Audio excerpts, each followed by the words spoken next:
Swamiji, Radhe Radhe. I have a question from Kena Upanishad. In that, the teacher advised us that, in fact, he said that that sound cannot reach Brahman, or thought cannot reach him, and this way he went on. How can we be assured, or how can you assure us that that all our bhajans and all our singing and all our kirtan, which is sound basically, how can you assure that it's not an exercise in futility according to the teacher in Kena Upanishad? Thank you. That's a good question.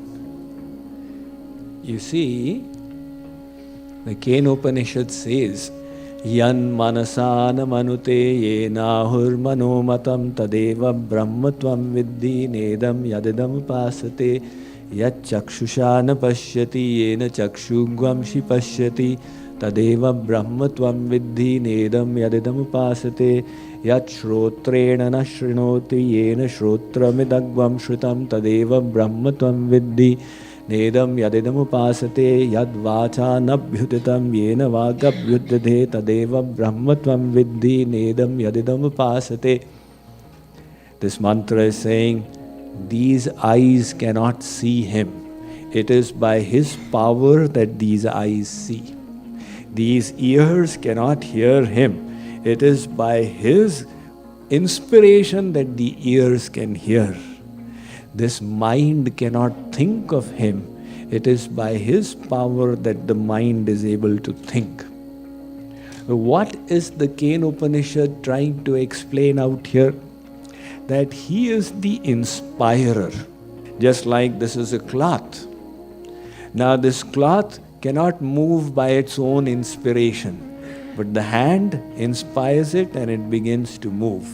This is the prerak and this is the prerya, the inspirer and the inspired. Similarly, our senses, mind and intellect, they don't have the ability to know, see, hear, understand God by their own. Because by His power, they are functioning.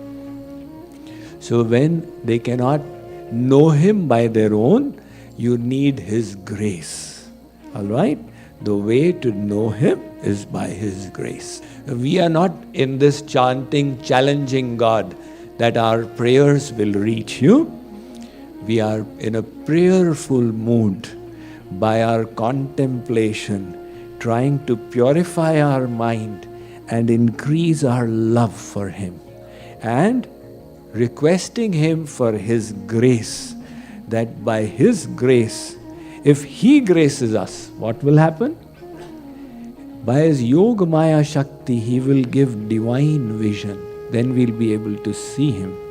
He will give a divine mind. Then we will actually be able to meditate upon Him, not just an idea.